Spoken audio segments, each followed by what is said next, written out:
Je vous salue tous au nom puissant de Jésus-Christ. Je suis votre frère en Christ Franck, serviteur de Jésus-Christ. Je remercie le Seigneur qui a permis ce temps de pouvoir en tout cas partager sa parole pour encourager son peuple et aussi pour nous rappeler, nous qui sommes ses disciples, nous qui formons son corps, ses recommandations, ce qu'il nous a demandé de faire. Parce que quand nous voyons l'état des nations, quand nous voyons dans quel état se trouvent des âmes, on ne peut que s'en indigner, on ne peut que se révolter. Nous qui sommes les disciples du seul vrai Seigneur, le roi des rois, Jésus-Christ. Amen. Donc je remercie le Seigneur pour ce temps qui permet. Seigneur, merci pour ce temps que tu as permis, mon Dieu. Toi seul mérites louange, gloire, vénération, adoration. Seigneur, merci pour nos vies. Merci pour mon frère et ma soeur qui regardent, mon Dieu. Que ta parole, Seigneur, mon Dieu, puisse toucher ton peuple, fortifier tes brebis, mon Dieu, afin que, Père, cette marche ici-bas monde se passe selon ta volonté, selon, mon Dieu, ta parole. Merci, Seigneur, au nom puissant de Jésus-Christ. Amen. Donc, bien-aimé, suivez votre bien-aimé Franck. Donc, je prends quelques minutes pour nous encourager et aussi pour rappeler à tout membre de Christ. Donc, cette parole s'adresse d'abord, bien sûr, aux convertis, à toute âme qui est une nouvelle créature, selon 2 Corinthiens 5, 17 là-bas. Donc, je m'adresse aux nouvelles créatures, au peuple de Dieu, à la race élue, aux pierres vivantes. Amen. Donc, je voulais juste nous rappeler 2-3 principes. On parlait de la mission que le Seigneur a donnée à ses disciples. Parce qu'aujourd'hui, nous voyons ce qui se passe. L'ennemi cause beaucoup de dégâts. L'ennemi fait beaucoup de mal avec, bien sûr, ses serviteurs, donc les faux apôtres, les faux prophètes. Et ça emmène beaucoup de confusion. Et le Seigneur m'a mis à cœur en tout cas de pouvoir partager là-dessus, en rappelant que Jésus-Christ lui-même nous a donné le mandat, la puissance, l'autorité, pour agir en son nom, pour opérer des choses en son nom. Donc ce sont des choses qu'on doit rappeler. Donc c'est la parole du Seigneur. Je vais prendre quelques passages pour nous aider à comprendre. Parce qu'aujourd'hui, malheureusement, les gens utilisent la Bible pour beaucoup de paroles. J'en parle beaucoup, mais il y a très peu de bien-aimés, très peu de personnes démontrent en tout cas la puissance de Dieu. Et du coup, ça emmène des doutes. Du coup, le nom de Dieu est parfois blasphémé, parce que les personnes qui parlent du Seigneur sont parfois incapables, en tout cas, de démontrer sa puissance. Vous voyez ? Donc, il faut beaucoup d'équilibre, bien sûr. C'est pas donné à tout le monde, de démontrer la puissance de Dieu, de faire des miracles, de guérir les malades. Quoique c'est le Seigneur qui fait. Il fait tout ce qu'il veut, par qui il veut. Voyez, car Dieu est souverain. D'ailleurs, tout ce que nous faisons aujourd'hui, c'est par sa grâce, bien sûr. C'est le don qu'on a reçu. Mais le problème aujourd'hui, c'est que il y a beaucoup de gens qui parlent, mais très peu manifestent la puissance de Dieu. Et du coup, on voit des fausses doctrines qui se lèvent, qui font croire aux âmes que le Seigneur n'agit plus. Ce qui est en contradiction avec sa parole. Vous voyez ? Donc on va prendre quelques passages, Dieu en tout cas m'aide, pour nous aider, pour rappeler en tout cas au corps de Christ que Dieu nous a donné sa puissance, son esprit, le Saint-Esprit, pour aller libérer les captifs, pour aller guérir les malades. Vous voyez ? C'est ce que le Seigneur nous a donné comme puissance. Et on le sait tous, bien aimés. C'est important de le rappeler. Les faux docteurs dépouillent le peuple de Dieu. Les faux docteurs volent le peuple de Dieu par la magie, par les miracles mensongers. Mais où est l'Église? Où est la vraie Église? Capable de fermer la bouche à ces faux docteurs. Où est la vraie Église? Capable de faire taire les démons par lesquels ce faux docteur font des faux miracles. Car ils utilisent des esprits méchants, des esprits impurs, qui détruisent les âmes. Bien-aimé, on ne peut pas se taire, on ne peut pas rester dans son coin. Oui, j'ai Jésus et puis ça suffit. Et les autres âmes, les âmes qui n'ont pas Dieu, comment seront-elles sauvées? Je nous rappelle que voilà, le Seigneur, quand vous lisez le livre de Marc, où on parle beaucoup de ce qu'il a fait, des miracles, des prodiges, le Seigneur confirmait sa parole par des miracles et des prodiges. Bien-aimés, c'est pas évident, bien-aimés, ça fait mal au cœur. Vous voyez? Et du coup, ça mène une confusion. Les gens courent plus vers les magiciens, les marabouts, les faux docteurs. Parce que malheureusement, ce sont eux qui font plus des choses, qui manifestent voilà, des faux miracles. Mais où est l'Église? Où est l'Église?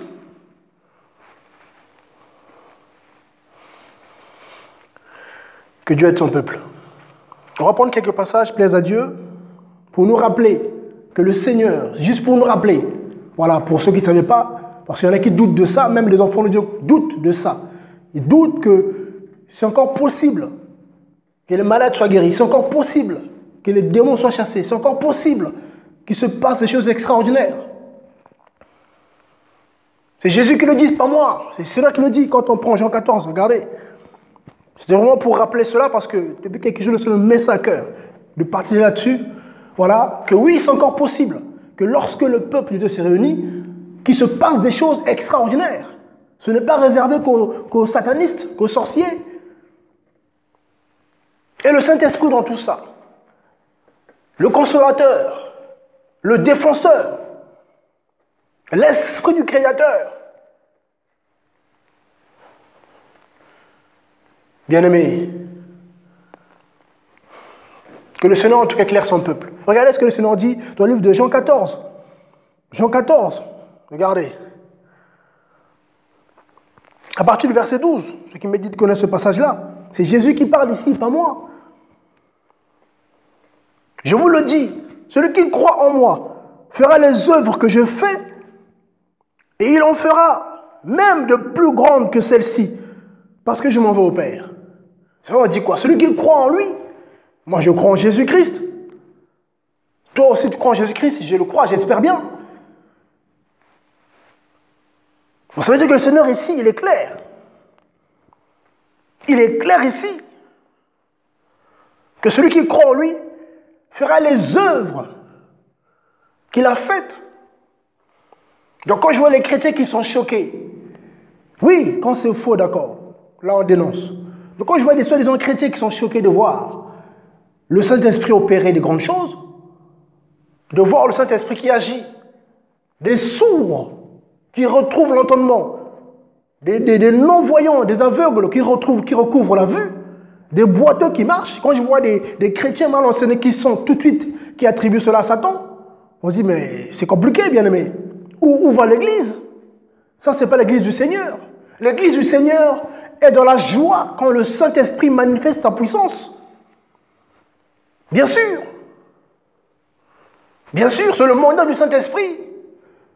Voilà, qui manifeste la puissance de Dieu au nom de Jésus-Christ, bien sûr. Au nom de Jésus-Christ. Colossiens 3,17. Quoi que vous fassiez en parole ou en œuvre, faites tout au nom de Jésus. Rendons grâce à notre Dieu et Père par lui. Vous voyez bien aimé? Donc ici le Seigneur le dit. Jean 14. Celui qui croit en moi fera les œuvres que je fais. Le Seigneur a fait quoi? On va prendre un autre passage. J'aime bien ce passage-là. Qu'est-ce que le Seigneur a fait?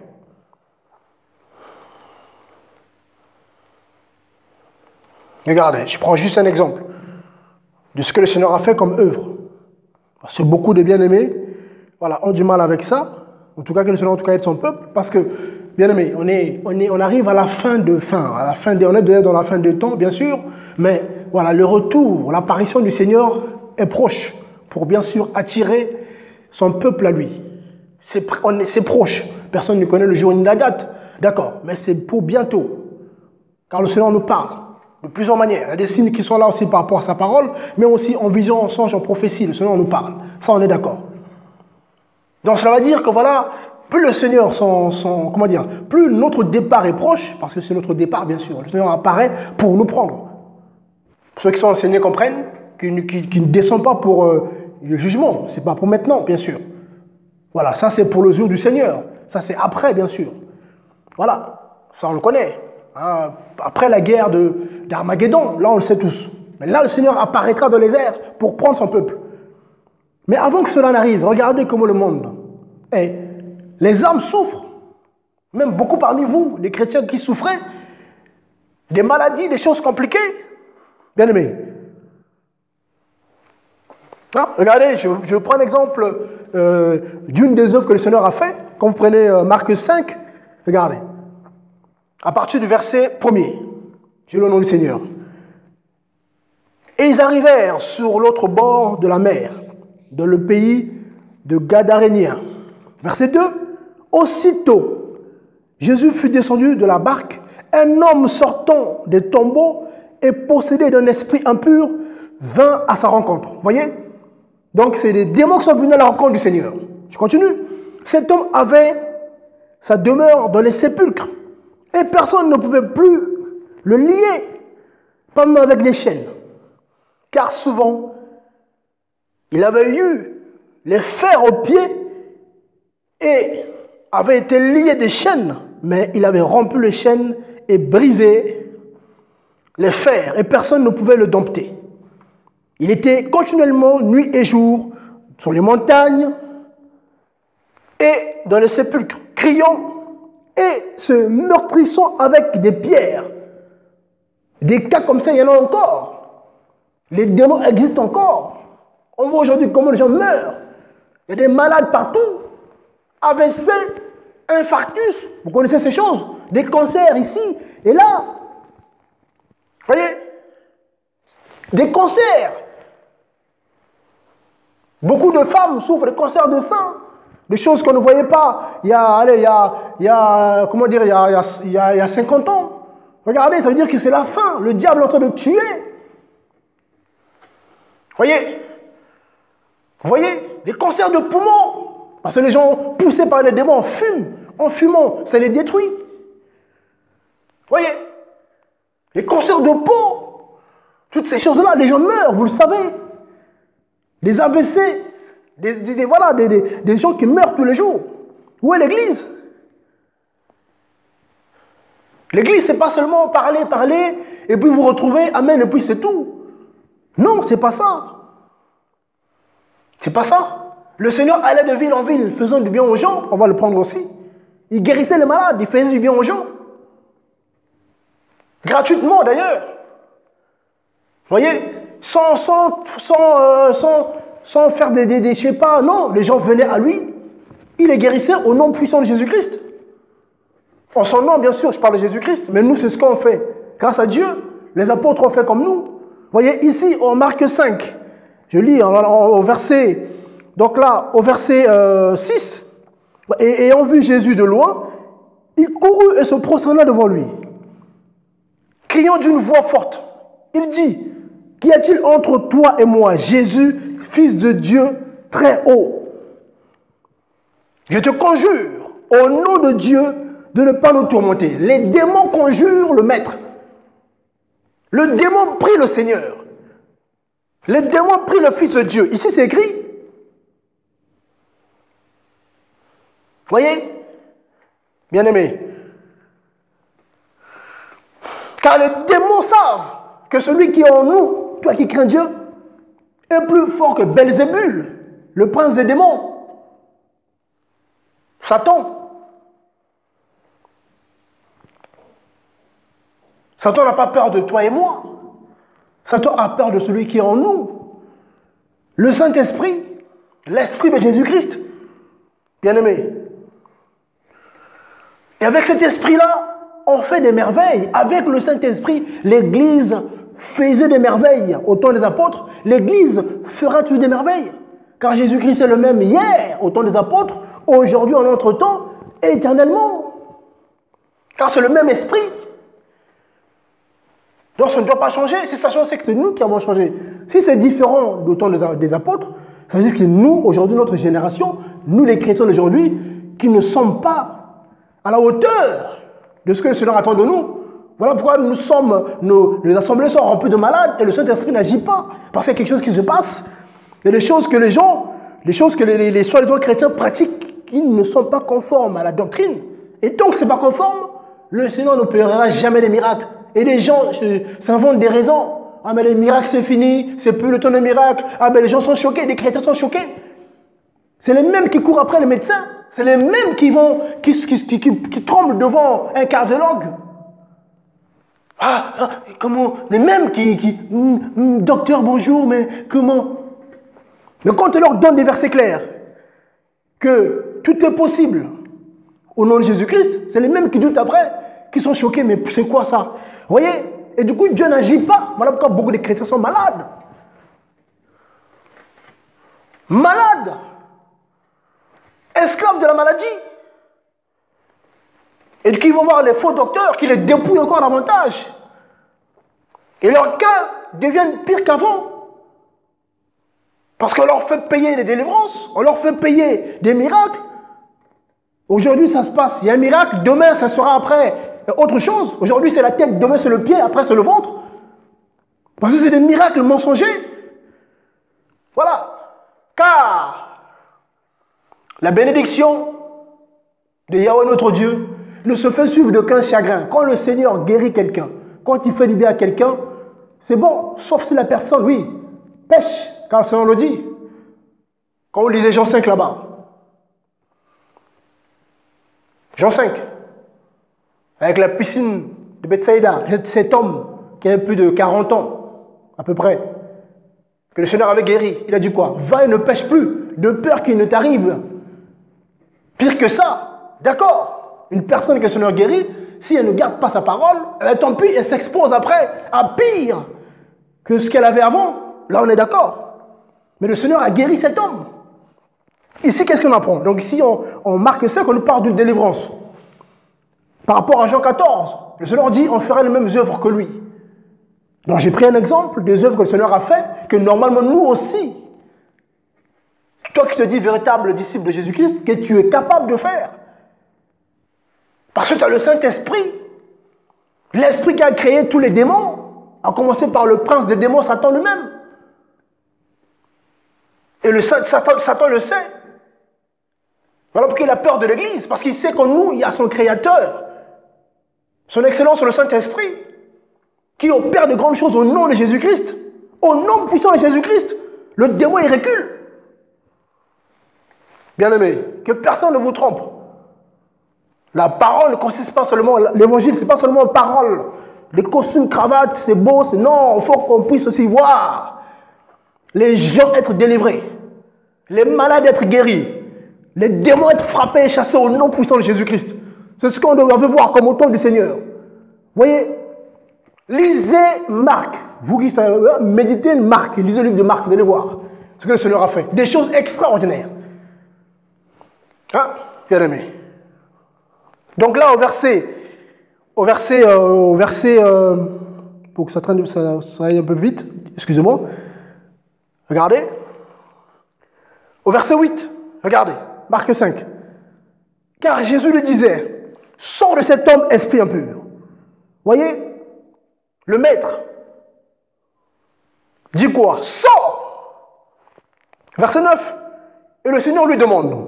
Donc ce n'est pas interdit de poser la question à un démon. On entend des choses, oui, mais il ne faut pas parler avec des démons ici. On ne parle pas, voilà, je répète encore, parce qu'on entend des choses, des chrétiens mal enseignés. Ah non, mais ici, Jésus-Christ que tu crains, que tu aimes, que tu adores, ici, il demande. Il parle avec un démon. Qu'est-ce qu'il dit? On lui demande, quel est ton nom? Le démon répond, Légion est mon nom. Il répondit-il, car nous sommes beaucoup. Et les gens, c'est 2000 à peu près, parce qu'on va voir après la suite. Et ils le prièrent instamment. Les démons ont prié le maître. Bien aimé. Les démons ont prié Jésus-Christ de Nazareth. Et en toi, il y a Jésus-Christ de Nazareth. C'est-à-dire que quand tu es face à un démon, parce que notre combat n'est pas contre la chair et le sang, on ne combat pas contre le sorcier, on combat contre la sorcellerie qui est derrière. Ce sont des démons, ce sont des esprits. Voyez, les gens qui font du mal aux autres, ceux qui tuent, les meurtriers, ce sont des esprits derrière, des esprits méchants qui poussent ces âmes à faire du mal. Donc notre combat, ce n'est pas contre un homme, non. Parce qu'il y a aussi de fausses doctrines qui poussent les chrétiens à souhaiter la mort des âmes. Oui, que le sorcier meure, que mon mari meure, oui, que celui qui m'a fait du mal meure. Non, ça c'est une doctrine de démon. Là, on fait de toi un criminel. On fait de toi un criminel. Et les criminels n'iront jamais au paradis. Notre combat, c'est contre les esprits méchants. Voyez? Bien-aimés. 2 Corinthiens, on parle aussi, 2 Corinthiens 10 là-bas. 2 Corinthiens 10, on parle aussi. Voyez? Donc ici, qu'est-ce qu'on apprend? Donc le Seigneur ici pose la question aux démons. C'est pour nous montrer que c'est possible. Voilà, car c'est pour notre instruction que c'est écrit. 1 Corinthiens 10, on parle aussi. Ce qu'on lit là, c'est pour nous aider à comment fonctionner. Pour savoir que si demain tu vois un frère en Christ, voilà, qui a reçu le don de délivrance, qui pose la question à un démon, comment je t'appelle? Ça ne veut pas dire que ce qu'il fait, c'est mauvais. Le Seigneur le fait ici. Regardez, je continue. La suite, donc voilà. Et que dit le démon répond, les gens aiment mon nom. Et verset 10, et ils le prièrent instamment de ne pas les envoyer hors de cette contrée. Ça veut dire quoi? Quand on prie, si au milieu de nous, il y a une personne qui est possédée, on a le mandat de chasser ce démon-là et de lui dire où il doit aller. Démon, au nom puissant de Jésus-Christ, sors de ce corps et je t'envoie. Je te commande d'aller dans les lieux arides. Tu vas dans les lieux arides et ne reviens plus jamais. Au nom de Jésus-Christ, le démon, il obéit. Car on a reçu ce mandat-là. Marc 16. Le démon, il obéit. Il va s'agiter, il va sortir et il va aller là où tu lui as commandé d'aller. Dans les lieux arides.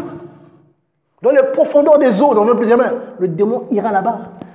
Il va exécuter ce que tu dis. Parce que ce que tu dis là, c'est au nom de Jésus-Christ, tu le dis. Ce n'est pas en ton propre nom. Donc quand on prie, quand on chasse les démons, quand il se passe des choses, quand le Seigneur guérit son peuple, c'est le Seigneur qui fait, ce n'est pas nous. Donc celui qui vous dit, ah oui, ah c'est moi qui fais, c'est un faux docteur. Voilà. Voilà. Parce que personne ne vous trompe. Personne n'est d'une femme ne peut guérir quelqu'un, ne peut délivrer quelqu'un. Soit c'est par l'Esprit de Dieu, le Saint-Esprit, soit c'est par les démons. Il n'y a pas 3 possibilités. Soit c'est par l'Esprit de Dieu, soit c'est par la puissance démoniaque.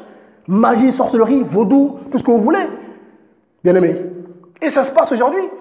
Et malheureusement, les gens sont tellement envoûtés aujourd'hui. Même les chrétiens qui sont mal enseignés, ils courent plus facilement. Bien sûr, vers les faux. Parce que beaucoup marchent par la vue. Ah oui, d'accord, la vue. Le diable a compris que l'homme, voilà, marche facilement par la vue, hein, par ce qu'il voit. Ah, c'est beau, ah, c'est propre, oui. Mon esprit, c'est plein de cafards. C'est plein de cafards. Cafards, c'est l'image des animaux impurs. Hein. Cafards, de crapauds, de serpents partout. C'est l'image des démons. Les gens vont s'asseoir là. Et ils sont piqués par des serpents, des démons. Et quand ils sortent là, ils sont plus malades qu'avant. Et du coup, ils accusent le Seigneur. Jésus-Christ, pourquoi tu ne fais pas? Je prie. Tu pries? Tu pries comment? Tu pries comment? Question. Quelle Bible lis-tu? Est-ce que tu la médites dans ta Bible? Tu la médites ta Bible? Non. Comment tu sers le Seigneur? Quelle place qu'il a dans ton cœur, dans ta vie? C'est quoi? C'est seulement le dimanche? Ou quand tu es malade? Mais après, tu n'as plus le temps? Jésus-Christ a dit quoi? Celui qui préfère son mari, sa femme, ses enfants, ou même sa propre vie que moi, n'est pas digne de moi. N'est pas digne de moi, donc ne cherche même pas à comprendre. Si Jésus-Christ n'est pas à la tête de ta vie, cherche même pas. Tu feras toutes les assemblées. Tu vas voir même les vrais hommes de Dieu qui vont prier pour toi. Il ne passera rien. Parce que le Saint-Esprit ne fera rien pour toi. Il ne faut jamais l'oublier ça. Parce qu'on ne prie pas pour prier. Car c'est le Seigneur qui fait, bien aimé. Donc ici, qu'est-ce qu'on apprend? Les démons ont prié le maître. Vous voyez? Et qu'est-ce que le Seigneur dit? Verset 11, Marc 5. Or, il y avait là, vers les montagnes, un grand troupeau de pourceaux qui paissaient. Et tous ces démons, une légion, le priaient. Nous, on a vu les démons supplier. Oui, les démons qui supplient. Le Seigneur, bien sûr, pas nous.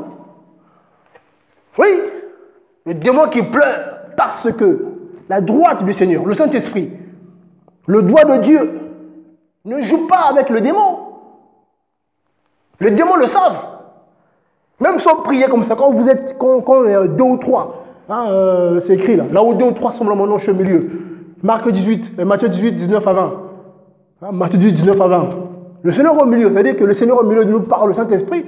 C'est-à-dire que s'il y a un esprit impur qui est là, mais qu'est-ce qu'il va faire? Il va essayer, il va partir. Parce qu'il ne peut pas rester dans la présence du Seigneur. Bien-aimé. Donc si un démon est tranquille dans une assemblée, tranquille, il se passe rien, c'est calme, c'est qu'il n'y a pas le Seigneur. C'est qu'il n'y a pas Dieu, Dieu n'y est pas. Parce que s'il y a Dieu, le démon ne peut pas rester là, dans la gloire du Créateur, dans la gloire du Seigneur Yeshua Mashiach. C'est pas possible. Ça, c'est un faux Jésus que Paul dénonce dans 2 Corinthiens. D'accord, le faux Jésus que beaucoup supportent. D'accord, là oui, le démon est là. D'accord, mais là où il y a le Seigneur, quand 2 ou 3 se retrouvent comme ça, les vrais enfants de Dieu, et qu'après, parmi eux, il y a des gens qui viennent comme ça, qui sont possédés, et que les démons sont là à l'aise, Dieu n'y est pas. Beaucoup de paroles, mais très peu de puissance. Pas de puissance du tout, pas d'ailleurs. Voilà, vous voyez bien aimé, je me laisse guider. Hein. Donc là, on est sur Marc 5. Vous voyez, donc ici, qu'est-ce qu'on apprend? Les démons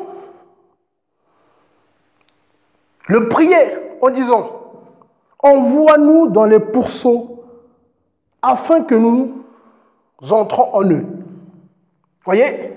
Donc les démons peuvent posséder des animaux. Voilà pourquoi depuis la chute de l'homme, les animaux, voilà, les animaux sont devenus des carnivores. Parce que les démons aussi ont possédé des animaux. Voilà, dès qu'un animal vient au monde, le démon, un lion, quand un lion vient au monde, tac, le démon le possède. Même quand le lion déchire les hommes, tout ce qui marche, le lion déchire. Mais quand le Seigneur va établir son règne, hein, le prophète Zacharie en parle, en ce temps-là, pendant ce règne de 1000 ans que le Seigneur va établir, les démons ne pourront plus posséder des animaux. Voilà pourquoi le lion ne pourra plus, voilà, déchirer quelqu'un. Le lion va se nourrir de l'herbe, de la paille. Le serpent ne pourra plus mordre. La vipère. Parce que les démons ne vont plus contrôler les animaux. Mais aujourd'hui, ce sont les démons qui contrôlent les animaux. Parce qu'ici, on apprend que les démons ont demandé au Seigneur de posséder ce troupeau de pourceaux. Vous voyez, bien aimé? Et qu'est-ce qu'on apprend? Et aussitôt, Jésus leur permit. Alors ces esprits impurs, étant sortis, entrèrent dans les pourceaux qui étaient environ de 2000. Voilà. Donc 2000, voilà, les légion romaine faisaient partie. Hein. Comptait à peu près 2000 personnes. Donc, quand le démon a dit mon nom est légion, donc il y avait 2000 démons. 2000 démons. 2000 démons dans cet homme qui errait dans les montagnes, dans les sépulcres. Aujourd'hui, ça existe encore. C'est les gens qu'on enferme dans des hôpitaux, hein, le centre de ceux qui souffrent de la maladie, de la folie. On dit qu'ils sont fous. Mais non, parce qu'ils sont possédés. Les psychiatres, là, les psys là, qui écoutent ces personnes-là, eux, pareil aussi, voilà, ils finissent par être possédés. Bien sûr. Bien aimé. Les gens qui commettent des choses terribles. On voit aujourd'hui, là, ici, on a enlevé des jeunes filles qui se font violer puis tuer. Nous aussi, en France, on voit des scandales. Voilà, des hommes de 30, 40 ans, voilà, parfois qui sont mariés, qui marient, un mari avec une femme. Mais, vous voyez qu'un monsieur de 50 ans va enlever une fillette de 15 ans pour abuser d'elle et puis la tuer. Et quand vous lui posez la question, pourquoi tu as fait ça? Eh ben, j'ai un trou noir, je ne comprends pas. Il y en a qui prennent un couteau et commencent à tuer les gens dans la rue comme ça. Pourquoi tu as fait ça? Eh ben, je ne sais pas. Il y en a qui vont tromper leur femme. Pourquoi tu as trompé ta femme? Eh ben, ça m'a pris comme ça. Pareil pour les femmes, regardez aujourd'hui. Regardez comment ça se passe aujourd'hui, même des sœurs de chrétiennes, complètement envoûtées, possédées, qui trompent leur mari. Oh, Dieu va faire demain, Dieu va me pardonner demain. Et ça se dit chrétienne. Et c'est les mêmes après qui cherchent les délivrances, des possédés comme ça, qui ont besoin d'être délivrés, oui. Et d'ailleurs de se repentir, de dire, se repentir et peut être délivré, parce que ce n'est pas possible. Une génération maudite, remplie de faux chrétiens. Voilà, qui ont besoin de Jésus que quand ça ne va pas. Quand ça va, quand il y a la santé, il y a tout ce qu'il faut. Jésus, c'est oh, j'ai pas le temps. Mais quand ça ne va pas, quand le Seigneur permet maintenant que le démon puisse toucher le couple, le corps, la santé, c'est les mêmes qui courent après. Ah, ça ne va pas. Des chrétiens hypocrites. Vous voyez? Donc, si je voulais prendre voilà, cet exemple de ce que le Seigneur a fait comme œuvre, donc nous aussi, normalement, voilà, on est capable de le faire. Oui. Oui, bien sûr. Je prends un exemple de Pierre. Tiens, Pierre. Dans le livre de Jean, de Actes. Acte 3, là-bas, regardez. Oui, non, mais il faut avoir la foi. Oui, oui. Oui, ça dépend. Le Seigneur a guéri les gens sans qu'ils aient la foi. Il faut beaucoup d'équilibre aussi. Voilà. Le Seigneur n'a pas besoin forcément d'avoir la foi, que tu aies foi en lui. Le Seigneur fait ce qu'il veut. Je prends l'exemple ici de Acte 3, avec Pierre. Un homme né d'une femme comme nous, qui a le Saint-Esprit comme nous. Pierre. Acte 3, regardez. C'est vraiment pour nous aider l'Église aujourd'hui, pour nous rappeler que ce n'est pas normal qu'aujourd'hui, qu'on voit les églises qui sont tièdes, des églises sans miracle, des églises où l'Esprit ne se manifeste pas, des églises où il n'y a rien. En ce temps-là, ce qui faisait la différence avec les autres croyances, c'était aussi, il y avait la parole, il y avait aussi la démonstration de la puissance de Dieu. Bien sûr. Bien sûr. Parce que les gens voyaient ce que le Seigneur faisait. J'ai été choqué. Je dis, mais c'est pas possible. Ces hommes-là ne font pas que parler.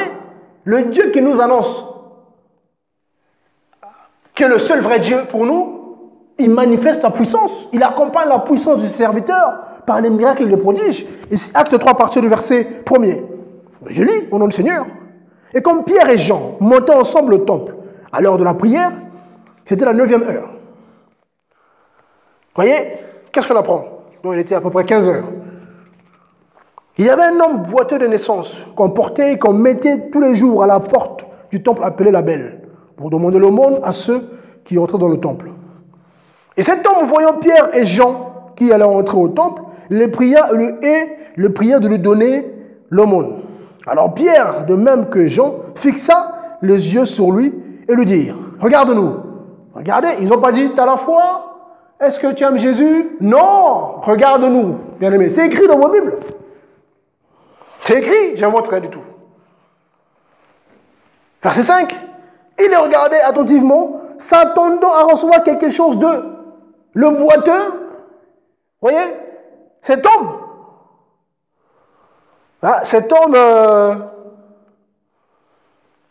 boiteux de naissance, s'attendait à recevoir quelque chose. Vous voyez? Donc il était attentif. Verset 6 de Acte 3. Mais Pierre le dit, je n'ai ni argent ni or. Mais ce que j'ai, je te le donne. Je n'ai ni argent ni or. Bien aimé, c'est écrit. Pierre n'avait pas d'argent, il n'avait pas d'or. Rien. Il dit, ce que j'ai, je te le donne. Pierre avait le miracle. Bien aimé, c'est écrit. Pierre avait le miracle en lui. Ce que j'ai, je te le donne. C'est quoi la suite? Au nom de Yeshua Mashiach, au nom de Jésus-Christ, le Nazaréen, lève-toi et marche.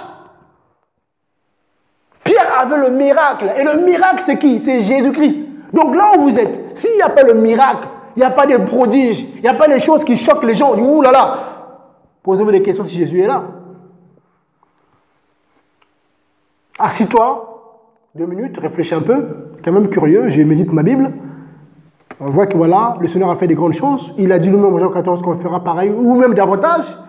Pierre l'a fait. Jean a fait des choses extraordinaires. Paul, qui est venu plus tard aussi, a fait des choses extraordinaires. Mais pourquoi pas nous? Posons-nous les questions aussi, chrétiens. Et du coup, beaucoup de chrétiens sont choqués. Ils sont surpris. Moi, je l'ai vu, je vois. J'ai vu quand je me suis déplacé, j'ai vu des chrétiens choqués. Quand un démon se manifeste et qu'on chasse le démon, les chrétiens ont peur. J'ai vu des chrétiens, ah mais pas ici, ah non, j'ai vu des chrétiens avoir peur, mais j'ai compris pourquoi le Seigneur n'agit pas. Oui, j'ai compris, avec le temps. Voilà, les chrétiens sont prompts à attribuer, beaucoup attribuent l'œuvre de Dieu à Satan. beaucoup de chrétiens voilà, finissent par être frappés par le Seigneur lui-même. À cause du manque de discernement, parce qu'on leur a fait croire que Jésus-Christ est fini, hein, il n'est plus le même aujourd'hui, hein, donc il était le même hier, mais aujourd'hui c'est pas sûr. Et du coup, ah mais ça, c'est pas bon ça. C'est les gens qui aiment bien quand c'est calme, on parle, on chante, on transpire. C'est ça l'église aujourd'hui. Vous chantez, grosse musique, belle salle, tout ça, amen, amen, amen, au revoir, au revoir. Ça rentre malade, ça sort malade. Ça rentre angoissé, ça sort angoissé. Et j'aime ça. Et ils aiment ça. Et ils supportent. Mais ici, là, Pierre dit quoi? Je n'ai j'ai pas un billet pour toi, j'ai pas une pièce pour toi, frère.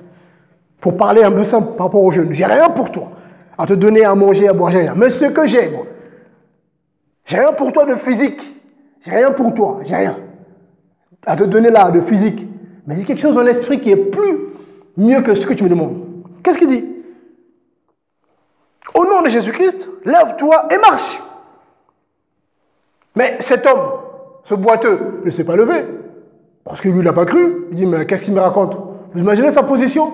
Moi, j'attends une pièce, il me parle de lève-toi et marche. Mais il n'avait pas compris que voilà, il fallait qu'il se lève. Parce que le miracle était opéré. Le miracle était opéré au nom puissant de Jésus-Christ. Au nom de Jésus-Christ, le miracle était opéré. À son insu, il n'a pas remarqué que ses jambes se sont affermies. Il ne s'est même pas rendu compte que cet homme n'était plus boiteux. Quand Paul a dit au nom de Jésus-Christ, lève-toi et marche, c'était fait. Bien aimé. Mais bon, il ne s'est pas rendu compte que le miracle s'est opéré. Bien aimé. Et qu'est-ce qu'on apprend au verset 8? Verset 7 plutôt, acte 3. Et l'ayant pris par la main droite, et le fit lever. Ben oui, aussitôt, ses plantes et les chevilles de ses pieds devinrent fermes. Parce qu'il était là assis pour lui, non, je suis encore boiteux. Non, mon frère, tu n'es plus boiteux, lève-toi. C'est bon. Voyez? Verset 8. Et faisant un saut, il se tint debout et marcha. Il entra avec eux au temple, marchant, sautant et louant Elohim. Et louant, ils disent ici, Dieu, et louant le Dieu d'Israël. Vous voyez? Bien aimé. Donc c'est encore possible. Vous voyez? Donc aujourd'hui, nous, l'église de Jésus-Christ, en plus, c'est contradictoire, c'est pas normal. On est à la fin des fins. C'est là, normalement, qu'on doit voir des choses extraordinaires. Parce que plus ça va, plus le diable est détruit. Donc, normalement, plus le Seigneur s'y va faire. Parce que plus ça va, plus le combat est terrible. Vu que le combat est terrible, le Seigneur fait quoi? Il déverse davantage son onction. L'onction de puissance, l'onction de miracles, l'onction de guérison, pour libérer les captifs, pour briser les chaînes, pour couper les liens qui attachent les non-convertis. Bien-aimé, car qu'une personne, quand il vient à Christ, le Seigneur doit devoir la libérer des liens ancestraux. Vous voyez? Les gens sont voilà. Je dis bien de ceux qui ne sont pas convertis, parce que moi je crois que ceux qui sont convertis, la nouvelle créature ne peut pas être liée. Ça, c'est des fausses doctrines qu'on entend. Oui, des liens, tu es lié. Quelqu'un qui est né de Dieu peut être lié. Quelqu'un qui craint Dieu peut être lié. Non, mais il y a des chrétiens qui disent Amen. Ah, je suis lié, ma vie, ça ne va pas. Non, ça ne va pas parce que tu as mal compris la parole de Dieu, parce que tu suis des possédés, ces faux docteurs qui te font croire que tu es encore lié. C'est ça le problème, des faux docteurs qui font croire à la race élue, à la prêtrise royale, aux pierres vivantes, que Dieu a régénéré, que Dieu a libéré de la chair, le vieil homme. Il y a des faux docteurs qui font croire aux hommes, à nos frères et sœurs. En fait, non. Ah non, tu es encore lié. Tu es encore maudit, tu es encore maudite, tu as encore la malédiction sur toi. Voilà, donc tu as encore la condamnation sur toi. Donc du coup, il faut payer, il faut boire, il faut te laver. Viens, je vais faire ci, je vais faire ci pour toi. Viens ici. Et les gens, ils vont. Ils courent après eux. Donne ici, donne ça, donne-moi ton corps. On voit des cas comme ça, des cas comme ça. Des femmes qui se sont fait abuser sexuellement pour avoir des enfants parce que tu ne conçois pas. Ah non, mais je ne conçois pas, donc faut que tu couches avec moi. On a vu des cas comme ça. Vous voyez? Bien aimé, quand on te dit, oh, ces gens-là, non, c'est simple. Tu aimes Jésus? Oui. Seigneur, s'il te plaît, agis, s'il te plaît. Agis, s'il te plaît, mon Dieu. Libère cette femme de la puissance de la stérilité. Au nom de Jésus-Christ. Et si le démon qui est derrière, si c'est lui qui était là, le Seigneur va frapper ce démon, il va sortir. Et quelques temps après, la sœur conçoit, si elle est mariée, bien sûr. Parce que si elle vit dans le péché sexuel, il n'y aura pas d'enfant, bien sûr. Ah non. Ah non, on ne prie pas pour prier, bien sûr. On prie par rapport à la doctrine. Tu es une femme, tu es mariée, d'accord. Selon la Bible, bien sûr. On parle de deuxième femme de quelqu'un. Non. Mariée selon la parole de Dieu. Voilà. Le père marie sa fille. Et puis, les autorités sont honorées. Selon la parole. Là, oui, on prie. Et Dieu agit. Il agit gratuitement. Et les gens témoignent après, bien aimés. Donc voilà, il y a tellement de choses à partager par rapport à ça. Donc l'Église aujourd'hui doit, c'est le Seigneur qui fait, c'est pas nous. Hein.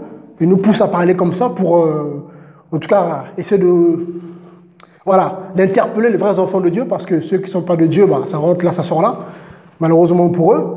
Parce que cette parole s'adresse à toutes les âmes dont les noms, sont écrits dans le livre de vie. Voilà. Le Seigneur même le dit, hein, quand il enseignait, il parlait en parabole.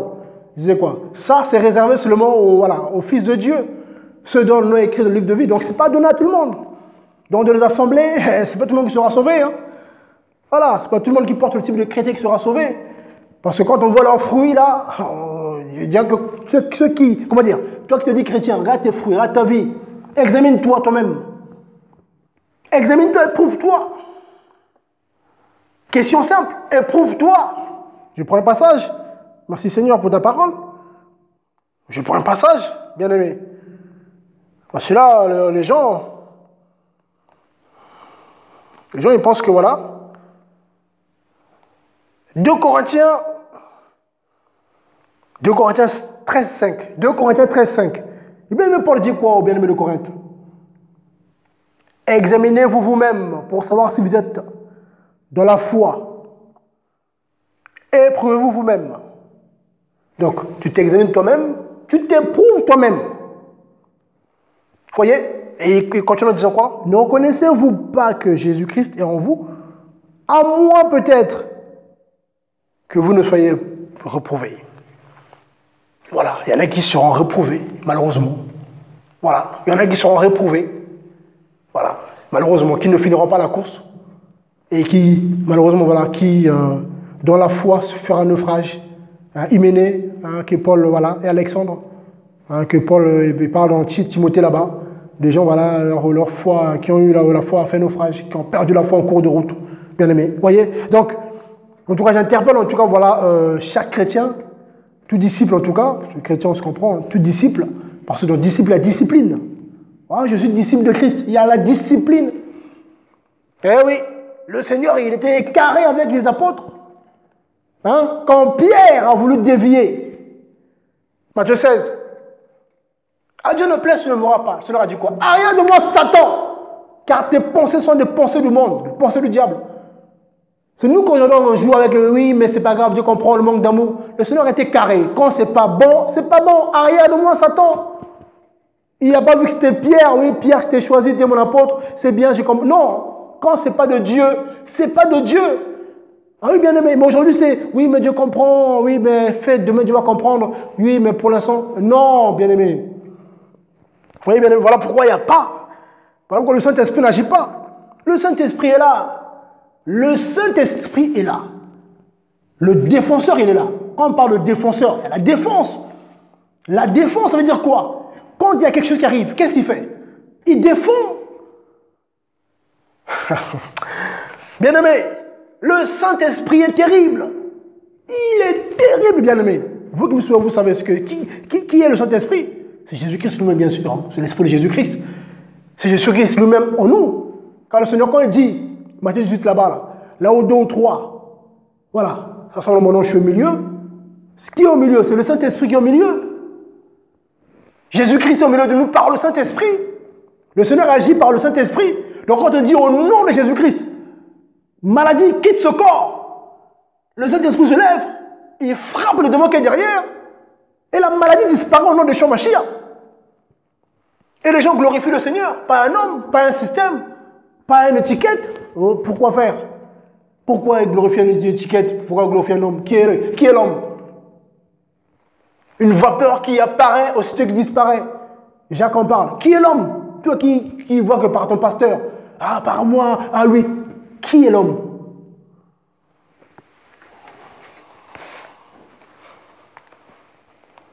Dieu est grand, merci Seigneur en tout cas. Vous voyez, donc le Seigneur a donné le pouvoir à son corps, à chaque membre de son corps. Vous voyez, chacun selon bien sûr son appel. Hein, Corinthiens 12 là-bas, chacun son don, oui. Mais chaque don doit opérer. Il y a tellement de choses aujourd'hui, bien-aimés, je ne comprends pas. Les gens sont devenus tièdes. Les chrétiens sont devenus paresseux. Et ils espèrent aller au ciel. Tu vas aller où, toi? Tu vas aller où? Bon, excuse-moi, hein, je dis toi, mais tu vas aller où comme ça? C'est pour nous réveiller un peu. Là, c'est personne. Je m'adresse à toi, à la personne, pas à la foule. Chacun. Moi, pareil. Je vais aller où si je suis tiède? J'irai où? Au ciel? Quel ciel? Le ciel de Dieu là-bas, là, au paradis? Mais non. Non. Vous avez lu Apocalypse, hein? Apocalypse 4, Apocalypse 3 là-bas. Là. Selon a dit quoi? Tu es tiède, je te vomis. Ça veut dire quoi? Tu sors de mon corps. Le Seigneur sort beaucoup de faux disciples de son corps. Ça veut dire quoi? Le corps de Christ. Là. Quand tu commences à être tiède, ça veut dire quand un membre commence à mourir, il ne le laisse pas dedans parce que sinon il risque d'entraîner tout le corps. Et il prend ce membre-là, il le sort du corps. Je ne comprends pas la parole de Dieu. Quand un disciple commence à baisser les bras, Dieu l'interpelle. Mais il ne veut pas, il te sort du corps pour ne pas que tu détruises les autres. Parce que si le cœur s'arrête, mais c'est tout le corps qui meurt. Ça veut dire attends, toi cœur tu ne veux pas fonctionner? Je suis Dieu. Je vais te remplacer. Il te sort de ton corps, il te jette dehors. Il y aura les grincements des dents. Dehors. Et il remplace. Il met un autre cœur. Ben oui, il est le créateur. Mais c'est nous qui croyons que Dieu va nous supplier. S'il te plaît. Non, tu n'écoutes pas. Tu n'aimes pas le Seigneur. Tu ne fais pas ce qu'il te dit. Il dit quoi? Jean 14. Jean 15 aussi. Si vous m'aimez, gardez ma parole. Celui qui ne m'aime pas ne garde pas ma parole. Donc celui qui ne garde pas sa parole n'aime pas Dieu. Au bout d'un moment, Dieu te sort de son corps. Il te jette dehors. Il est tout puissant. Il est capable de changer, comment dire, de faire naître de fils à Abraham, comme Jean-Baptiste le dit. Voilà, des pierres même. Parce que les pharisiens, oh, mais nous, on est fils d'Abraham. Comment dire, Jean-Baptiste a dit quoi? Le Créateur est capable, voilà, de changer ces pierres-là comment dire, en âme vivante. Il est tout puissant, bien aimé. Amen. Donc voilà, donc c'était bon pour nous interpeller. Voilà, Dieu est grand. Donc l'Église a reçu pas mal de choses. Hein, quand on prend beaucoup de passages, quand on prend, voilà, regardez. Quand on prend Matthieu 10, il y a Marc 16, voilà, Matthieu 10 déjà, que j'aime bien aussi. Hein? Qu'est-ce qu'on apprend? Que les apôtres guérissaient. La preuve, l'exemple avec Pierre. Pierre et Jean, acte 3. C'est l'accomplissement de la parole de Matthieu 10. Marc 16 aussi, Matthieu 10, 7. Qu'est-ce qu'il dit? Et quand vous serez partis prêcher en disant, le royaume des cieux est proche, guérissez les malades. Jésus a dit quoi? Guérissez les malades. Il n'y a rien de surprenant de guérir les malades. Il n'y a rien de surprenant. Ce n'est pas extraordinaire pour les enfants de Dieu. C'est pas... non. Pour les païens, oui. Pour les incrédules, oui. Mais pour le peuple de Dieu, ce n'est pas extraordinaire. Parce que nous savons qu'on a le Christ en nous. Christ en nous l'espérance de la gloire. Paul le dit. C'est quoi cette gloire? C'est le miracle, c'est le prodige. Quand Pierre dit ce que je te le donne, au nom de Yeshua Mashiach, le Nazaréen, lève-toi et marche. Au nom de Jésus-Christ, lève-toi et marche. Ça veut dire quoi? Ça veut dire quoi? Ça veut dire que le miracle, c'est Jésus-Christ. Donc ici, le Seigneur dit quoi à ses disciples? Allez guérir. Il n'y a même plus besoin de réfléchir. Non, quelqu'un est malade, guéris-le. Au nom de Jésus-Christ. Ce boiteux était malade, Pierre l'a guéri. Vous voyez, c'est le Seigneur qui fait. Mais on sait qu'on doit guérir les malades. Bien aimé. Il faut beaucoup d'équilibre aussi. Oui, mais faut pas. Oui, bon, après, oui, on n'annonce pas le miracle. Oui, venez, il y aura des miracles. Bon, il faut beaucoup d'équilibre. Il y en a qui font ça pour attirer les gens. Non, c'est pas ça. Mais là où il y a les enfants de Dieu, il y a le miracle. Parce que le Seigneur l'a dit, allez guérir. Donc, si là où vous êtes des malades, guérissez-les. Seigneur, tu as dit, on doit guérir. Tu es malade, Seigneur, mon Dieu, si cet homme, cette femme, voilà, tu veux la guérir, guéris-la s'il te plaît, parce que tu as dit qu'on doit guérir. Dieu va la guérir. Sauf si c'est une race de vipère, elle n'est pas destinée pour le ciel. Ah ben d'accord, Dieu te dira non, celle-là non, je ne veux pas la guérir. Ah d'accord, ma soeur, mon frère, Dieu dit il ne veut pas te guérir. Parce que, voilà. Parce que Dieu donnera ses raisons. Parce que tu es hypocrite, tu es menteur, tu es menteuse, tu te moques de Dieu, tu ne gardes pas sa parole. Tu connais la vérité, mais tu ne la pratiques pas, donc il n'y aura rien pour toi. D'accord, là on dit à la personne, pourquoi Dieu ne te guérit pas? Mais sinon, Dieu veut guérir, il dit c'est Matthieu 10, verset 8, guérissez les malades, rendez purs les lépreux, ressuscitez les morts, chassez les démons. C'est écrit, chassez les démons. Vous voyez? Et vous avez reçu gratuitement, donné gratuitement, c'est ce qu'on fait. On a reçu gratuitement, donné gratuitement. On ne fait payer à personne. Et ça choque tellement beaucoup de personnes que voilà, il faut faire payer. C'est ça l'homme. L'homme, il veut, hein, il donne, il reçoit. C'est pas comme ça que le Seigneur. Non. Déjà, nos vies, là, on n'a rien donné pour avoir ça. Le souffle qu'on a. On a donné quoi?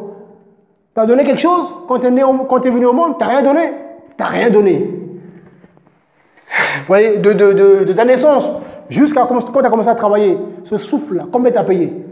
Quand je vois les gens qui pensent, bon, ça souvent c'est des personnes non converties, ou des chrétiens mal affermis, mal enseignés, mais très souvent c'est les envoûtés, parce que hein, les gens sont Dieu, parce que celui qui est de Dieu, au bout d'un moment, Dieu finit par l'éclairer. Ça, j'ai la conviction que celui qui est de Dieu, celui qui est né de Dieu, au bout d'un moment, Dieu l'éclaire. Dieu va lui parler, mon fils, ma fille, c'est pas comme ça, c'est comme ça.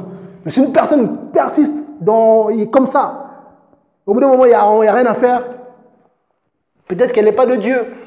Là, on comprend pourquoi elle est têtue dans son péché, dans son caractère. Là, d'accord, tu n'es pas de Dieu, d'accord, race de vipère, d'accord. Comme Paul le dit, et puis Jean le dit, hein, race de vipère. Qui vous a appris à fuir la colère à venir? Il y a la race de vipère, il faut le dire. Jean a appelé les gens race de vipère. Il faut le dire aussi, le Seigneur lui-même aussi l'a dit. Hein. Les gens ils pensent que Dieu est amour. Oui, Dieu est amour. Il est amour envers ceux qui gardent sa parole. Voilà. Oui, là, il est amour. Mais il détruira des hommes qui ne gardent pas sa parole. C'est le même Dieu qui va sauver et qui va aussi détruire. Eh oui, les gens oublient. Jésus-Christ est le même, celui qui a détruit des nations entières. Jéricho. À part, bien sûr, Rahab et sa famille, parce qu'elle avait fait rentrer les espions. Tous les autres furent détruits. Ce n'est pas le même Dieu, ce n'était pas Jésus-Christ, ça. Oh, il est bon, il est merveilleux, je peux tromper mon mari, je peux, ma vie d'abord, et puis Dieu, on verra demain, il comprend. Il comprend? Oui, il va comprendre, tu vas voir. Continue comme ça, meurs comme ça, c'est l'enfer qui t'attend. Après, ton âme sera détruite. La seconde mort. Il n'y aura pas de pitié. Là, pendant le jugement du grand trône blanc, il n'y aura pas de pitié. J'en pense que Jésus, tu es amour. Oui. Oui, je suis un Dieu de temps. Voilà. Hein, les dispensations. Voilà. Ah, là, voilà. Là, le temps de grâce, là, c'est bien. Mais après, ça sera hein, au prix de ton sang. Et là, on verra, bien aimé. Les gens, ils voient que c'est bien, c'est tranquille. Que Dieu aide les âmes. Que Dieu aide son peuple. Ce que nous faisons, c'est pour les enfants de Dieu. Ceux dont le nom sont écrits sur le livre de vie. On ne fait pas ça pour tout le monde. Ça, il faut le dire. On ne fait pas ça pour tous ceux qui sont nés des femmes.